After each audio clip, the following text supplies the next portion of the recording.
এক কৃষক তার যেমন তেমন করে কষ্টে দিন কাটত। তার নিজের বলতে শুধু বউ আর একটি ছেলে সন্তান, এছাড়া আর কেউ নাই বললেই চলে। ছেলের বয়স 5 বছর। কৃষক তার ছেলেকে সঙ্গে নিয়ে স্কুলের দিকে রওনা হলো। স্কুল পৌঁছে শিক্ষকের রুমে এসে বললেন, মাস্টারমশাই, আমার ছেলের নাম ভর্তি করব। মাস্টারমশাই বিরিয়ানি খেতে খেতে হেসে বললেন, আরে তোমার ছেলের নাম ভর্তি এখানে হবে না, তোমার পোশাক দেখছো? তুমি নিজে এক কৃষক আর ছেলেকে নিয়ে আসছি নাম ভর্তি করতে, 2000 টাকা দাও। এবার কৃষক মাথায় হাত দিয়ে কষ্টের সুরে, বাবু, আমার তো এত টাকা নাই, আমি কিভাবে এত টাকা দিব? এটা তো সরকারি স্কুল, এখানে কেন টাকা লাগবে? এবার মাস্টারমশাই রেগে গিয়ে বলেন, আরে তোমার আবার বড় বড় কথা, টাকা না হলে চলে যাও এখান থেকে।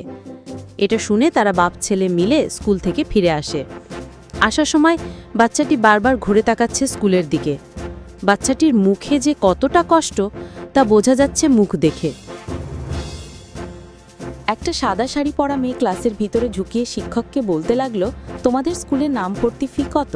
শিক্ষক বললেন 2000 টাকা। এটা শুনে গম্ভীরভাবে, 2000 টাকা কেন? এটা তো সরকারি স্কুল, এখানে টাকা লাগবে কেন? শিক্ষক এবার রেগে গিয়ে, আরে এটা আমাদের ব্যাপার, তোমার সমস্যা কি বলো না?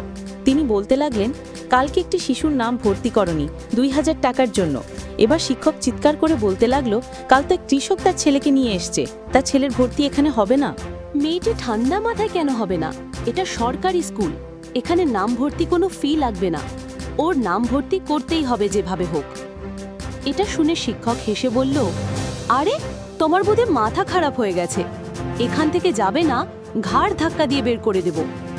এবার শালিনী রেগে গিয়ে বলল, চুপ করুন, আমি আইএএস অফিসার শালিনী সাহা, আমি তোমাকে সাসপেন্ড করলাম, এই নাও তোমার সাসপেন্ড লেটার, বেরিয়ে যাও এখান থেকে, তোমার শিক্ষক না থাকাই ভালো। এরপর শিক্ষক কেঁদে বলল, সরি ম্যাম, আমার ভুল হয়ে গেছে, এবারের মতো মাফ করে দিন। শালিনী মোটা গলায়, আমার কথার মূল্য আছে, যেটা একবার বলি সেটা আর পাল্টাই না, তোমাকে এই স্কুলে রাখা যাবে না, তুমি তোমার কর্মের ফল ভোগ করো।